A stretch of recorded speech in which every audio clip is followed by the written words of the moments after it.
Hello दोस्तों, 10 से लेकर 12 नवंबर के बीच में एक और आईपीओ ओपन होने जा रहा है लेटेंट व्यू एनालिटिक्स लिमिटेड का आईपीओ।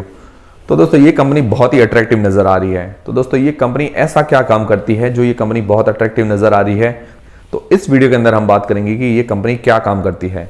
तो दोस्तों सबसे पहले इस वीडियो के अंदर हम बात करेंगे कि इसका आज की तारीख में ग्रे मार्केट का प्रीमियम कितना चल रहा है, जिससे हमें पता चल पाएगा कि इस पर हमें लिस्टिंग गेन्स कितना मिलने वाला है। फिर दोस्तों बात करेंगे कि ये कंपनी क्या काम करती है, मतलब जो ये अभी काम कर रही है उसकी फ्यूचर के अंदर डिमांड कैसी रहने वाली है, मतलब ये लॉन्ग टर्म के लिए अच्छा शेयर होगा या नहीं होगा। फिर दोस्तों बात करेंगे कि इस कंपनी के फाइनेंशियल कैसे हैं, मतलब ये कंपनी साल दर साल रेवेन्यू कैसा जनरेट कर रही है, प्रॉफिट वगैरह कैसा जनरेट कर रही है।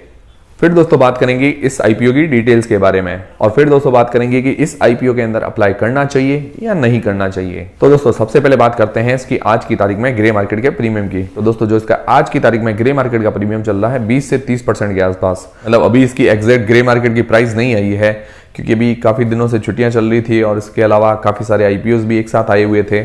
तो इसका कारण क्या है कि अभी इसकी ग्रे मार्केट के अंदर कोई भी प्राइस वगैरह एग्जैक्ट नहीं आई है, पर इसका जो ग्रे मार्केट का प्रीमियम लगभग 20 से 30% के आसपास चल रहा है। और मंडे को इसका मुझे लगता है ग्रे मार्केट की जो प्रीमियम है वो एग्जैक्ट इसकी प्राइस आ जाएगी। तो अभी हम इसका ग्रे मार्केट का प्रीमियम 20 से 30% मान के चलते हैं। फिर दोस्तों हम बात करते हैं कि ये कंपनी काम क्या करती है। तो दोस्तों जो लेटेंट व्यू कंपनी है उसका जो मेन काम है डाटा एनालिटिक्स का, जिसके अंदर ये सर्विस प्रोवाइड करवाती है business analytics, consulting service, data engineering और डिजिटल सॉल्यूशन। तो ये सारी सर्विस ये प्रोवाइड करवाती है। तो दोस्तों अब डाटा एनालिटिक्स क्या होता है, तो दोस्तों कोई भी बिजनेस होता है उसकी ग्रोथ के लिए या उसकी इंप्रूवमेंट के लिए स्मार्ट ड्रिवन डिसीजंस लिए जाते हैं, और इसके अंदर गैस वर्क नहीं होता, मतलब गैस वगैरह नहीं करते। इसके अंदर क्या होता है कि जो भी डाटा अवेलेबल रहता है उस हिसाब से उसका एक्यूरेट और फास्ट डिसीजन लेते हैं। इसके अंदर गैस नहीं चलता।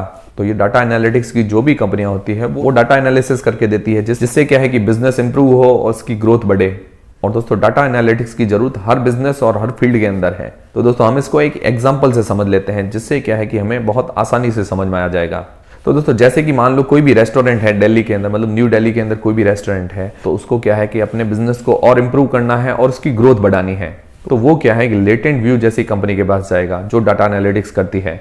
तो जो डाटा एनालिटिक्स कंपनी है वो क्या करेगी, वो डाटा जुटाएगी कि न्यू दिल्ली के अंदर सबसे ज्यादा खाने के ऑर्डर किसके आते हैं, मतलब कौन सी डिश ऐसी है जो सबसे ज्यादा ऑर्डर की जाती है। जैसे मान लो हम सिर्फ एग्जांपल ले लेते हैं, तो सबसे ज्यादा मान लो न्यू दिल्ली के अंदर बिरयानी आती है, बिरयानी के ऑर्डर ज्यादा आते हैं। फिर दोस्तों वो देखेंगे कि रेस्टोरेंट किस साइड में, मतलब नॉर्थ साइड में है, साउथ साइड में है। तो मान लो रेस्टोरेंट है साउथ दिल्ली के अंदर, तो साउथ दिल्ली के अंदर सबसे ज्यादा ऑर्डर किस चीज के आते हैं, मतलब कौन सी डिश सबसे ज्यादा मंगवाई जाती है। तो वो देखेंगे मान लो साउथ दिल्ली के अंदर भी सबसे ज्यादा जो मंगाई जाती है वो बिरयानी। फिर दोस्तों वो देखेंगे कि सबसे ज्यादा किस टाइम पर बिरयानी ऑर्डर की जाती है। तो मान लो साउथ दिल्ली के अंदर 11 से लेकर 2 बजे के बीच में सबसे ज्यादा बिरयानी ऑर्डर होती है। तो इस तरह से काफी सारा डेटा जो है एनालिसिस करके उस रेस्टोरेंट को प्रोवाइड करवाती है, जिससे क्या है कि वो रेस्टोरेंट एक्यूरेट डिसीजन ले पाता है। तो मतलब अब डाटा एनालिसिस करके दिया कि बिरयानी की डिमांड ज्यादा है और 11 से 2 बजे के बीच में डिमांड ज्यादा है, तो वो रेस्टोरेंट क्या है फोकस करेगा बिरयानी पर, और 11 से लेकर 2 बजे के बीच में अपना स्टॉक ज्यादा रखेगा, जिससे क्या है कि जितने ज्यादा ऑर्डर आएंगे तो वो फटाफट और फास्ट पूरा कर पाएगा। तो इस तरह से क्या है कि कंपनी का बिजनेस इंप्रूव होगा और इसके अंदर ग्रोथ होगी। तो डाटा एनालिसिस के अंदर जो डिसीजन लिए जाते हैं वो गैस वर्क नहीं होते, मतलब इसके अंदर जो डाटा अवेलेबल रहता है उसका एनालिसिस करके एकदम एक्यूरेट और फास्ट डिसीजन लिए जाते हैं। दोस्तों ये सिर्फ एग्जांपल है आपको डाटा एनालिटिक्स समझाने के लिए। तो दोस्तों अगर आपको समझ में आ गया है कि डाटा एनालिटिक्स कंपनियां किस तरह से काम करती है, तो वीडियो को लाइक जरूर करें। इससे क्या है कि हमें मोटिवेशन मिलता है। और दोस्तों ये डाटा एनालिटिक्स हर फील्ड और हर बिजनेस के अंदर काम आता है। तो ये लेटेंट व्यू कंपनी कहां कहां अपनी सर्विस प्रोवाइड करवाती है, पहला तो है BFSI मतलब बैंकिंग, फाइनेंशियल और इंश्योरेंस सेक्टर। दूसरा है CPG मतलब कंज्यूमर पैकेज गुड्स, जिसके अंदर आता है फूड, बेवरेजेस, कॉस्मेटिक है या क्लीनिंग प्रोडक्ट्स है। फिर दोस्तों इंडस्ट्रीज वगैरह है, तो उनको भी ये अपनी सर्विस प्रोवाइड करवाती है। और दोस्तों मोबाइल के अंदर भी जो हम सारी अपनी इंफॉर्मेशन भरते हैं, जैसे ईमेल है, फोन नंबर है या OTP वगैरह इंटर करते हैं या अपनी और भी कोई पर्सनल डिटेल्स डालते हैं, तो वो डाटा भी सेव रहता है। जैसे मान लो हम एंड्रॉइड यूज कर रहे हैं तो गूगल के पास सेव रहता है, या MI वगैरह का फोन यूज कर रहे हैं तो उन कंपनीज के पास ऐसा डाटा सेव रहता है। और आपने अभी सुना भी होगा कि जो फेसबुक कंपनी है उसके ऊपर आरोप लगा था डेटा चोरी करने का। तो इस तरह के काफी ज्यादा डेटा चोरी होते हैं या ट्रांसफर कर दिए जाते हैं, मतलब बिजनेस ग्रोथ बढ़ाने के लिए या पैसों के लिए। तो आने वाले टाइम में फ्यूचर के अंदर इसकी डिमांड रहने वाली है और हर बिजनेस, हर कंपनी को इसकी जरूरत रहती है। जो बड़े बड़े स्टार्टअप हैं उनको तो बहुत ज्यादा जरूरत रहती है बिजनेस एनालिटिक्स की। तो दोस्तों जो डाटा एनालिटिक्स की कंपनियां हैं उनकी फ्यूचर के अंदर डिमांड अच्छी ही रहने वाली है, मतलब 5-10 साल तो बहुत अच्छी डिमांड रहेगी ही।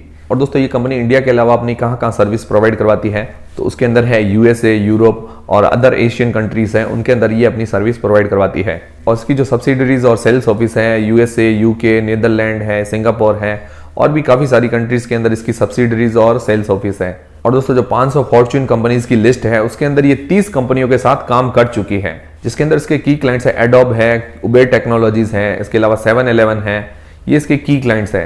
एडोब जो सॉफ्टवेयर रिलेटेड काम करता है, तो मतलब इसकी डिमांड हर जगह है, हर एरिया के अंदर है और आने वाले टाइम में भी इसकी डिमांड हर एरिया के अंदर रहने वाली है। और दोस्तों इसकी एक पॉजिटिव बात करें या नेगेटिव बात करें, इसका जो 90% से ऊपर का जो रेवेन्यू है यूएस से जनरेट होता है, मतलब अकेले यूएस से 90% से ऊपर का रेवेन्यू इससे जनरेट होता है। तो ये इसके लिए पॉजिटिव बात भी है, पर ये नेगेटिव बात ये हो सकती है कि यूएस के रूल्स रेगुलेशन में कोई चेंजेस आ जाते हैं तो इस कंपनी पर इफेक्ट पड़ सकता है। पर अभी की कंडीशंस के हिसाब से देखें तो इतना ज्यादा कोई फर्क पड़ता हुआ नजर नहीं आ रहा है। अब दोस्तों बात करते हैं कंपनी के फाइनेंशियल की, मतलब ये कंपनी साल दर साल प्रॉफिट जनरेट कर रही है या लॉस मेकिंग कंपनी है। 2019 से लेकर 2021 के बीच में तो इसके टोटल एसेट्स हैं वो साल दर साल बढ़ रहे हैं और दोस्तों जो इसका रेवेन्यू है वो भी बढ़ रहा है साल दर साल। फिर दोस्तों बात करते हैं इसके प्रॉफिट की, तो दोस्तों 2019 के अंदर जो इसने नेट प्रॉफिट जनरेट किया है, मतलब टैक्स वगैरह काटने के बाद जो इसका प्रॉफिट है 59.6 करोड़ रुपए। फिर दोस्तों 2020 के अंदर जो इसका प्रॉफिट है 72.8 करोड़ रुपए और फिर दोस्तों 2021 के अंदर जो इसका प्रॉफिट है 91.4 करोड़ रुपए। मतलब साल दर साल इसका जो प्रॉफिट है वो भी लगातार बढ़ रहा है। मतलब ये लॉस मेकिंग कंपनी नहीं है, प्रॉफिट मेकिंग कंपनी है। इसके एसेट्स बढ़ रहे हैं, रेवेन्यू बढ़ रहा है और इसका प्रॉफिट साल दर साल बढ़ रहा है। तो ये फाइनेंशियली देखें तो बहुत मजबूत कंपनी है और इसका अर्निंग पर शेयर है 1.30 का, जो कि बहुत कम है। फिर दोस्तों बात करें इसकी बुक वैल्यू की, तो इसकी बुक वैल्यू जो है 27 के आसपास है और इसके रिटर्न ऑन नेटवर्थ की बात करें तो लगभग 21% के आसपास इसका रिटर्न ऑन नेटवर्थ है। कोई भी कंपनी का रिटर्न ऑन नेटवर्थ 15% से ऊपर होता है तो वो कंपनी अच्छी मानी जाती है और इसका रिटर्न ऑन नेटवर्थ है लगभग 21% के आसपास, मतलब 20.90 है। तो ये कंपनी अच्छी है और फ्यूचर में भी इसका रिटर्न ऑन नेटवर्थ बढ़ने की उम्मीद है। और दोस्तों बात करें इसके पीई रेशियो की, तो इसका जो पीई रेशियो है 42.64 का और इसने अपना जो पीयर कंपटीटर बताया है हैप्पीएस्ट माइंड को, तो हैप्पीएस्ट माइंड का जो पीई रेशियो चल रहा है 118 का। तो उस हिसाब से देखा जाए तो हैप्पीएस्ट माइंड से अभी 3 गुना सस्ते दाम पर चल रही है। और दोस्तों जो इसने हैप्पीएस्ट माइंड को अपना पीयर कंपटीटर बताया है, तो हैप्पीएस्ट माइंड और लेटेंट व्यू को पूरा एक साथ कंपेयर नहीं कर सकते, क्योंकि हैप्पीएस्ट माइंड कुछ अलग सेगमेंट के अंदर भी काम करता है। जैसे हैप्पीएस्ट माइंड जो है एआई पर भी काम करता है, मतलब आर्टिफिशियल इंटेलिजेंस पर भी काम करता है। तो पूरी तरह से ये दोनों कंपनियां सिमिलर नहीं है, पर कुछ सेगमेंट्स के अंदर इन दोनों कंपनियों को हम कंपेयर कर सकते हैं, मतलब कुछ सेगमेंट्स के अंदर ये कंपनियां सिमिलर हैं। और दोस्तों अब बात करते हैं आईपीओ की डिटेल्स के बारे में। तो दोस्तों इसका जो आईपीओ ओपन होगा 10 तारीख को और इसकी क्लोजिंग डेट है 12 तारीख को, मतलब 10 नवंबर को ये ओपन होगा और इसकी क्लोजिंग डेट है 12 नवंबर को। फिर दोस्तों जो इसकी फेस वैल्यू रखी गई है 1 रुपए पर इक्विटी शेयर और इसका जो प्राइस बैंड रखा गया है 190 से लेकर 197 रुपए के बीच में और इसका जो लॉट साइज है 76 का, मतलब एक लॉट के अंदर 76 शेयर होंगे। इसका प्राइस बैंड जो है बहुत ही अट्रैक्टिव लग रहा है और बहुत ही रीजनेबल लग रहा है। और कंपेयर करें हैप्पीएस्ट माइंड से तो उसका जो प्राइस बैंड रखा गया था 165 से लेकर 166 रुपए के बीच में और आज की तारीख में वो शेयर चल रहा है 1290 रुपए पर और ये हाईएस्ट 1490 पर जा चुका है। तो अगर कंपेयर करें 166 और 1490 को, तो लगभग ये 9 गुना रिटर्न दे चुका है हैप्पीएस्ट माइंड्स। तो उस हिसाब से इससे भी उम्मीद लगाई जा रही है कि ये भी इतना रिटर्न दे सकता है, पर ऐसा जरूरी नहीं है कि ये कंपनी वही की वही चीज दोहराए। पर ये कंपनी भी अच्छी है और फ्यूचर में डिमांडिंग भी है। और दोस्तों शेयर की जो लिस्टिंग है बीएसई और एनएसई दोनों पर होगी। और दोस्तों जो इसका इश्यू साइज रखा गया है 600 करोड़ रुपए का, मतलब इश्यू साइज बहुत ही रीजनेबल है। और इसके अंदर जो फ्रेश इश्यू शेयर जारी करेगी, मतलब जो नए शेयर जारी करेगी 474 करोड़ रुपए के और ऑफर फॉर सेल के अंदर जो शेयर जारी करेगी 126 करोड़ रुपए के। तो दोस्तों जो इसका fresh issue share offer for sale से ज्यादा है। तो दोस्तों इन्वेस्टर्स के लिए बहुत ही अच्छी बात है, क्योंकि अगर ऑफर फॉर सेल ज्यादा होता है तो कंपनी के प्रमोटर्स अपनी हिस्सेदारी बेचते हैं और फ्रेश इश्यू होता है तो कंपनी नए शेयर जारी करती है, मतलब प्रमोटर्स अभी रुकना चाहते हैं इसके अंदर। तो इस हिसाब से लग रहा है कि कंपनी बहुत अच्छी नजर आ रही है और फ्यूचर में भी अच्छी ग्रोथ दे सकती है। फिर दोस्तों बात करते हैं इसके टाइम टेबल की, तो इसकी जो अलॉटमेंट की डेट है वो है 16 नवंबर को, मतलब इसका अलॉटमेंट हमें 16 नवंबर को पता चल जाएगा।